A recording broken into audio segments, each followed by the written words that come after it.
With OTAs and minicamp just around the corner, the Green Bay Packers can expect some big changes coming, and it's either going to reflect in their bank account or it's going to reflect in some positive results on the football field. I'm going to explain what I mean by that here in a moment. But if you haven't taken a second to hit that subscribe button, please take a second to do so. Okay, so let's jump into it. When we start talking about the cornerback room for the Green Bay Packers, a face like Jaire Alexander keeps coming up. And as we approach the June 1st date, when the Packers have some big decisions to make, when it results in, what are they going to do with Jaire Alexander and his contract and all of that stuff. So here's a little bit of a breakdown. So when you think about Jaire and his ability to stay out on the football field, defensive snaps through 2021, he was out there 20% of the time. He was out there 87% of the time in 2022, and that was a good year for him. And then 40% of the time in 23, and then 33% of the time in 2024. He's missed 34 of the last 68 games over the last 4 years. And by moving on from him, the Green Bay Packers could see themselves saving upwards to about $37 million if a post-June 1st cut is there. Okay, so there's also the possibility to move him and all of that stuff. But either way, if they move on from him, and it could result in a trade, which then the Packers get some draft capital, or it's going to reflect in their bank account, which means they cut him post June 1st and they save themselves upwards for about $37 million.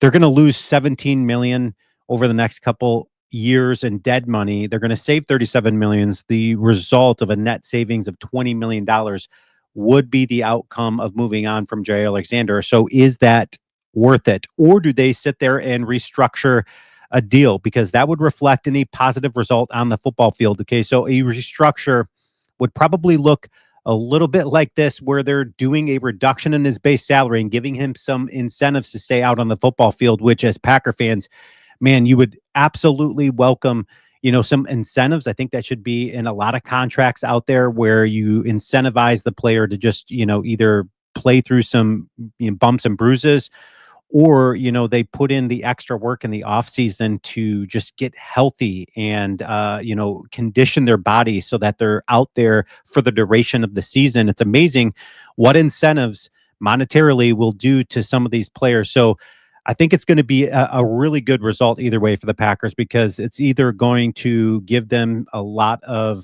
cap space, and that's going to look good in the future, or it could give them a positive result in a restructuring of a base salary and then incentivizing him to stay out on the football field, which I would be completely in line with the latter of the two options. I would certainly welcome a world where you're seeing some incentives and you're having Jaire out on the football field. And the reason being, when you take a look at the cornerback room for the Packers, the cornerback room looks like this. As of right now, you've got Keyshawn Nixon, Jaire Alexander, Carrington Valentine, and the addition of Nate Hobbs. Okay, so I'm super excited to see how they use Nate Hobbs and how he is implemented into Hafley's schemes. But behind them, you've got junior 7th round rookie Micah Robinson, who could look, quite promising out there. And then you've got Camille Hayden, you got Kalen King, who I, really love. You've got Isaiah Dunn, you've got Jonathan Baldwin and Tyron Herring. So that's what it looks like. And then you've got the newest addition, Gregory Jr., who the Packers went out and picked up. He hasn't had, he's been with the Jacksonville Jaguars over the last couple of years, hasn't had really some amazing results out there.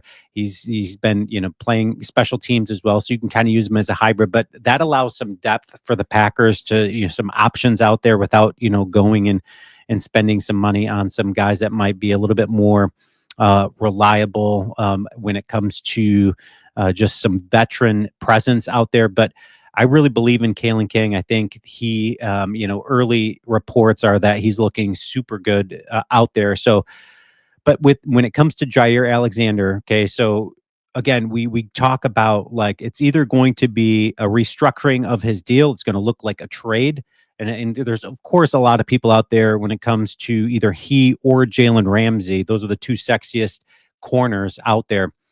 You've got the Chargers that are, projected as a landing piece. You've got the Carolina Panthers who are linked to a trade. Carolina Panthers are known to give up a lot of draft capital. I mean, just look at what they've given the Chicago Bears over the last handful of years in draft capital. So, I mean, I would love Carolina to mortgage their future to go and get a guy like Jaire Alexander, and then the Packers to save some money and all that stuff. But when it breaks down to it, I really hope the Packers can come to an agreement when it comes to Jaire.